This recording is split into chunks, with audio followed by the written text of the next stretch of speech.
The heat rising off Interstate 10 looked almost liquid, the kind of shimmering haze that warned drivers their tires were about to meet a road hot enough to burn skin.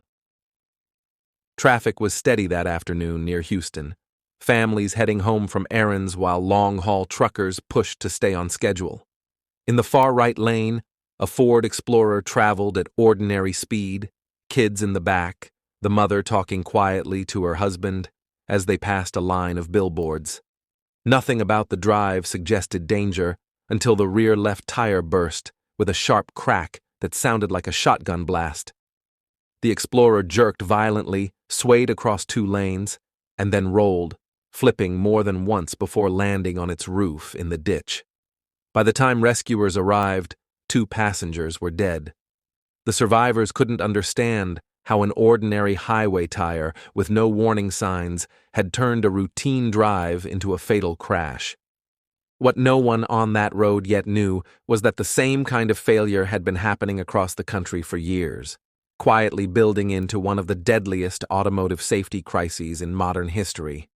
The pattern stretched across Arizona, California, Texas, and Florida, tread peeling away from certain Firestone Wilderness and ATX tires mounted mostly on Ford Explorers.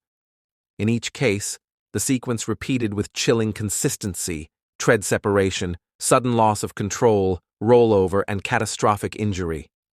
At first, investigators treated each crash as isolated. Rollovers were common in SUVs, and in the early 1990s, few people viewed them as evidence of a deeper mechanical failure. But families affected by the crashes weren't willing to accept bad luck as an explanation. They collected photographs of shredded tire remains, wrote detailed letters to Ford and Firestone, and filed insurance reports describing violent blowouts at highway speeds. Dealerships noticed unusual wear patterns. Some customers complained their tires vibrated or lost air without obvious cause.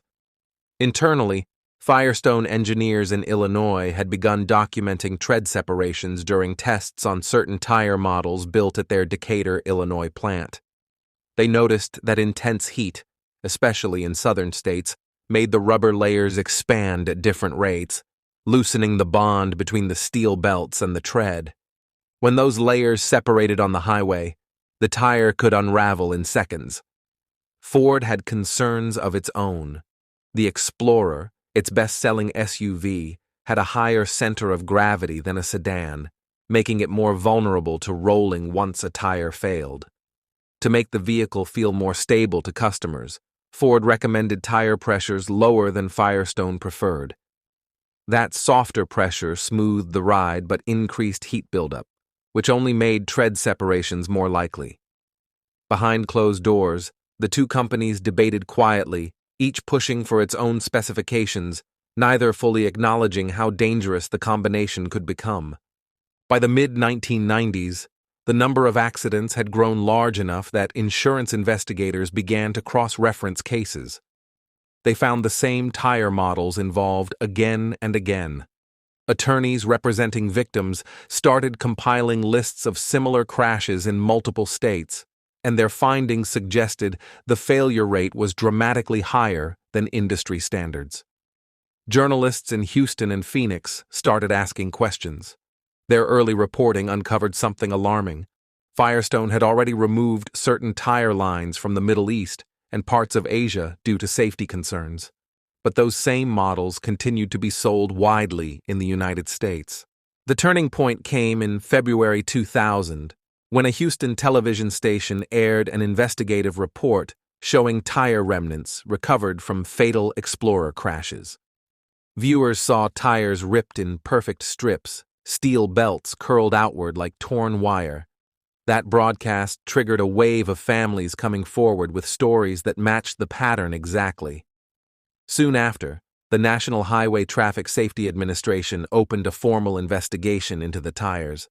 What they discovered was stunning. More than 200 deaths and thousands of injuries were now linked to tread separations on Firestone tires installed primarily on Ford SUVs. Congressional hearings followed. Executives from both companies sat under glaring lights while lawmakers demanded to know how such a widespread defect could go unaddressed for so long.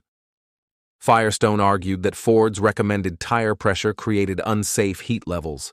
Ford countered that Firestone's manufacturing process, especially at the Decatur plant, had quality control issues and used materials prone to heat-related failures.